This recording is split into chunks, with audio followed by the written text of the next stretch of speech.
Assalamualaikum warahmatullahi wabarakatuh. Alhamdulillahi wa kafa wassalatu wassalamu ala rasulihil mustafa wa ala alihi wa sahbihi wa man ihtada. Teman-teman yang dimuliakan oleh Allah Subhanahu wa taala, pernah suatu ketika seseorang datang menghampiri Rasulullah Shallallahu alaihi wasallam. Beliau adalah Abdullah bin Mas'ud radhiyallahu anhu. Abdullah bin Mas'ud radhiyallahu anhu ini bertanya kepada Rasulullah Shallallahu alaihi wasallam. Apa yang ditanyakan? Beliau bertanya, Ayyul amali ahabu ilallah. Amalan apa yang paling dicintai oleh Allah ya Rasul? Rasulullah menjawab, Qala as-salatu ala waktiha. Salat tepat pada waktunya. Jadi ketika Allah sudah memanggil, itu kita tuh harus udah dalam keadaan siap. 5 menit atau 10 menit sebelum azan berkumandang, cobalah biasakan persiapkan diri karena akan bertemu dengan Allah. Gunakan pakaian-pakaian terbaik kita.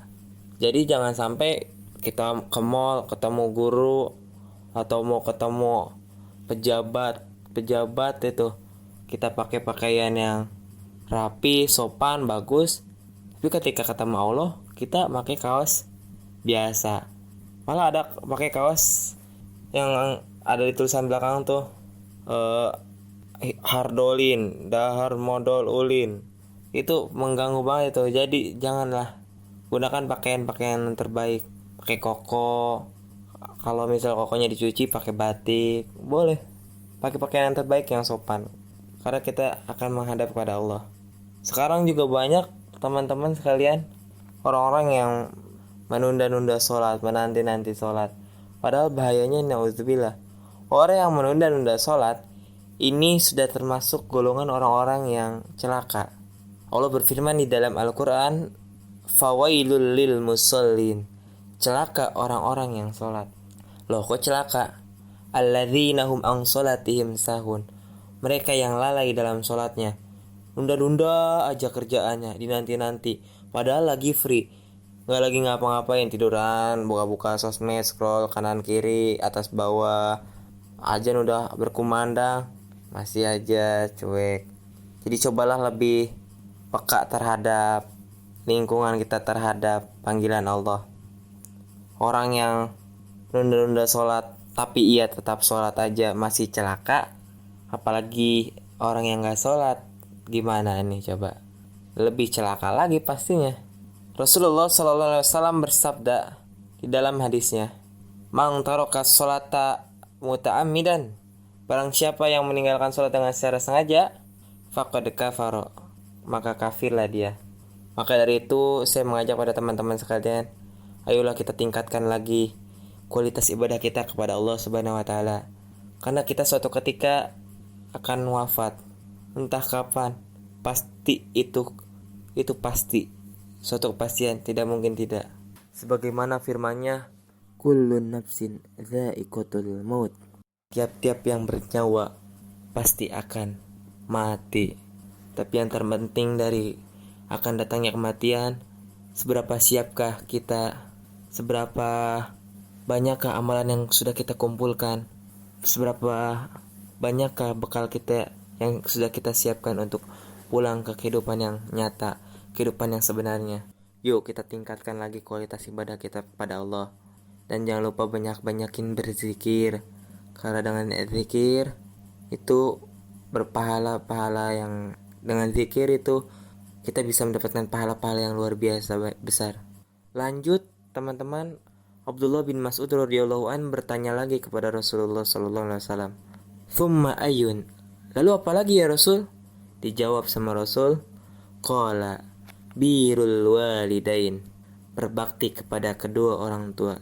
Selain sholat, di awal waktu ternyata amalan yang paling dicintai oleh Allah adalah berbakti kepada kedua orang tua, birrul walidain. Sebagaimana Allah berfirman di dalam Al-Quran, wa qada rabbuka alla ta'budu illa iyyahu wa bil walidaini ihsana. Dan kuperintahkan kamu untuk menyembah kepadaku, jangan sampai mempersekutukannya, dan berbaktilah kepada kedua orang tuamu. Ini saking pentingnya, saking dahsyatnya Allah menurunkan perintah berbakti kepada kedua orang tua setelah Allah memerintahkan kita untuk mentauhidkannya. Jadi kalau orang tua kita misal memberikan nasihat 9 menit, cobalah kita dengarkan. Kita serap, jangan banyak ngegurutu di dalam hati. Kita sama-sama belajar menerima lah. Saya juga sama, saya bukan manusia alim, bukan orang yang solih. Tapi kita sama-sama belajar untuk menerima, untuk mendengarkan nasihat-nasihat dari orang tua kita. Karena nasihat-nasihat yang kita terima 9 menit itu gak sebanding dengan rasa sakit yang dialaminya saat melahirkan kita. Gak sebanding dengan beratnya yang dipikul selama 9 bulan 10 hari itu. Kemana-mana atau dibawa, mau ngejemur dibawa, mau makan dibawa, duduk dibawa, tidur dibawa, sampai susah tuh kan, balik ke kiri balik ke kanan, bahkan sampai mau ke toilet pun dibawa, buang air besar. Yuk mari kita sama-sama meningkatkan kualitas bakti kita kepada kedua orang tua. Karena di dalam hadis juga Rasulullah SAW menyebutkan ada seorang lelaki yang meminta izin kepada Rasulullah SAW untuk pergi berjihad. Lalu beliau bersabda, "Apakah orang tua kamu masih hidup?" Lelaki tadi menjawab, "Iya." Nabi bersabda, "Kalau begitu, datangilah keduanya dan berjihadlah dengan berbakti kepada mereka." Hadis riwayat Bukhari dan Muslim. Ternyata perintah berbakti juga lebih tinggi kedudukannya daripada berjihad gitu kan. Yuk kita sama-sama berintrospeksi diri, merubah diri lebih baik lagi, menjadi anak yang berbakti kepada kedua orang tua. Lanjut, yang ketiga beliau bertanya lagi, "Tsumma ayun?" Dan Rasulullah pun menjawab, "Qala al-jihadu fi sabilillah." Kedudukan jihad di sisi Allah sangat besar dan keutamaannya ini diganjar pahala besar. Sebagaimana firman-Nya di dalam Al-Quran surah Al-Hajj ayat 78.